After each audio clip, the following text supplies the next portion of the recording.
کہاں کہاں سے ہیں صاحب؟ آپ کو بتائیے، بتائیے۔ ہاں ہاں، یہ تو اس طرح سے ایک یہ اور یہ نا کہ کچھ دوست تشریف لائیں اور جب اشارہ کریں تو آپ کہہ کے کہنا چاہیے، یہ نہیں جی۔ تو آپ یہ تشریف لائے ہیں اس طرح سے میرے تعارف ہے، مجھے مختصر عمومی بتا دیجیے سر، کن دوست کہاں کہاں سے کتنے تشریف لائیں، یہ پوچھیں آپ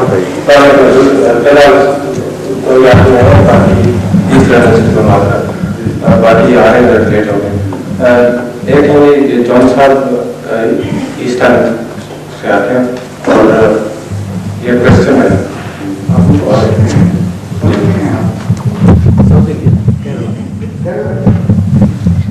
اور دوسرے نواز صاحب ہیں جو اسٹڈی تھی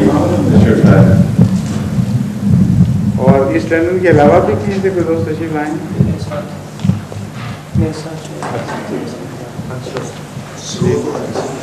ہاں ہاں، حاجی صاحب میں جانتا ہوں۔ کیا حال ہے آپ کا حاجی صاحب؟ اچھے ہیں؟ ہاں، کافی دیر ہوئی آپ سے ملاقات ہوئی تھی، تقریباً سال ہو گیا شاید، جیسے کہ بات ہوئی تھی من بات، ٹھیک ہے، وہ پچھلے سال ہو گیا نا آپ کو۔ اچھا، کوئی دوست سوال کرنا چاہیں؟ پہلے مہمانوں کو موقع دیتے ہیں تھوڑا سا، تاکہ پچھلی دفعہ کی طرح نہ ہو کہ مہمان کہیں ہم رہ گئے پیچھے اور مقامی دوست ہی پوچھتے رہے۔ اگر کسی دوست نے کوئی معین سوال کرنا ہو کسی موضوع پہ تو شوق سے آپ کو اجازت ہے، پہلے ہاتھ کھڑا کر دیں تو پتہ لگ جائے گا۔ پھر آپ کو کچھ سوال چاہتے ہیں؟ اچھا، کوئی دوست سوال کرنا چاہیں؟ پہلے مہمانوں کو موقع ملنا چاہیے، اس کے بعد پھر ہمارے جو دوست مقامی ہیں یہاں کے وہ تو کرتے ہی رہتے ہیں سوال، ان شاء اللہ۔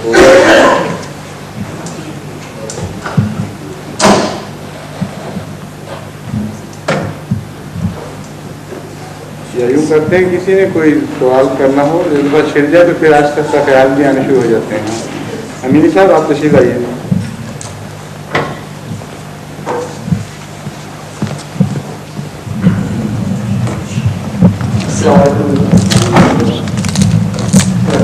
حضرت وسیم علیہ السلام آپ میں بڑا بڑا حق کے تعلقوں کے مخاطب ہوتے ہیں، اس کا مطلب ہے کہ اس کے قرآنی اصطلاح اور اسلامی اصطلاح حق کیا ہے؟ حق کے تعلق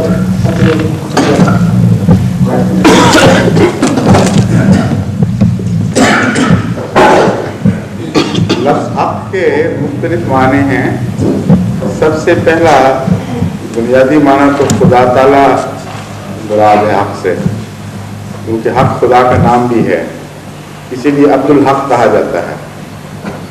اور سچائی کا سرچشمہ اللہ ہے، چونکہ اس لیے خدا کا نام الحق ہے۔ اور حق عام سچائی کو بھی کہتے ہیں، اور حق کسی کے استحقاق کے معنوں میں بھی استعمال ہوتا ہے۔ کوئی شخص کوئی جائز حق رکھتا ہو، جس طرح ہم کہتے ہیں تمہارا حق نہیں ہے، اس کا بظاہر تو ترجمہ سچائی نہیں کیا جا سکتا، لیکن مطلب وہیں سے نکلتا ہے اس کا۔ کوئی چیز کوئی ڈیزرو کرتا ہو تو کہتے ہیں اس کا حق ہے۔ تو اسی طرح حق عربی زبان میں اور بھی مختلف شیڈز میں مختلف سچویشنز پر استعمال کیا جاتا ہے، لیکن ادب میں، لیکن سب کے اندر بنیادی مشترک وجہ سچائی کی پائی جائے گی۔ ٹروتھ جس کو کہتے ہیں، وہ جس معنی میں بھی جہاں پائی جائے گی وہاں حق کے معنی پائے جائیں گے۔ اس لیے حق کو حسن کے کامل حسن کے معنوں میں بھی استعمال کیا گیا ہے، کیونکہ سچائی میں حسن ہے۔ بس یہ مختلف معنی ہیں۔ اور حق کے طالبوں سے مراد اول تو حضرت مسیح علیہ السلام نے جہاں لکھا ہے وہاں تو خدا کے طالب مراد ہے اول طور پہ، اور جو خدا کے طالب ہیں وہ سچائی کے طالب نہیں ہیں، ورنہ تو خدا کے طالب ہو ہی نہیں سکتے، اس لیے ان معنوں میں نسبت ہے، وہی پیش نظر ہے۔